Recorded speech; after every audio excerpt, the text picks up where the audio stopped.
Maging sa mga probinsya, ilang kaso rin ng ligaw na balang naitala. Ang ilan sa kanila, nasa loob lang mismo ng kanilang mga bahay ng tamaan ng bala. May report si Micaela Papa. Namumutla at matamlay ang 3 taong gulang na batang lalaki, akay-akay ng kanyang nag-aalalang ina.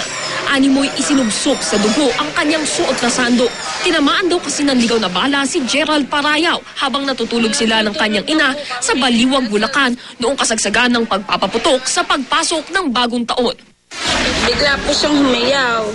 Kala ko po natakot lang. Nung hinawakan ko po siya, inakap ko, basa na po ang dugo'y tagiliran niya. Namutla raw agad ang bata at agad dinala sa Bulacan Medical Center sa Malolos City. Ligtas na sa panganib ang bata.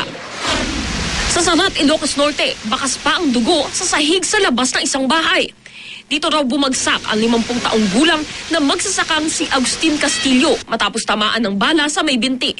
Matapos maoperahan, nakuha ang basyo ng caliber 45.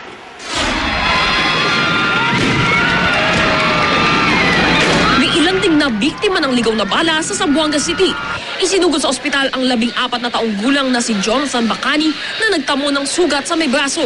Duguan ding isinugod doon ang 21 taong gulang na si Robert Falsis na tinamaan sa kilikili. Kapwa lang daw nanonood ang dalawa ng mga nagpapaputok ng tamaan ng ligaw na bala. Ito naman ang biktima ng stray bullet sa Cotabato City sa pagsalubong ng bagong taon. Pinakamalala ang sitwasyon ng 40 taong gulang na si Ronald Ali.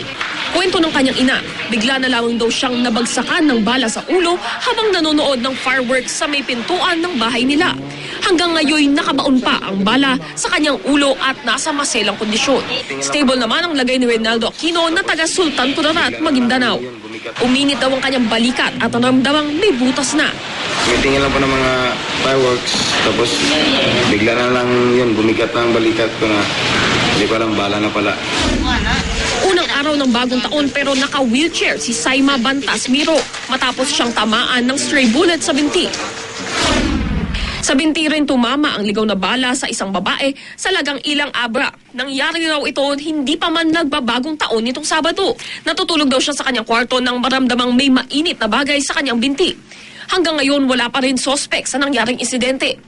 Sa tala ng Department of Health noong nakarang taon, 29 ang nabiktima ng stray bullet mula Disyembre noong 2011 hanggang Enero noong 2012.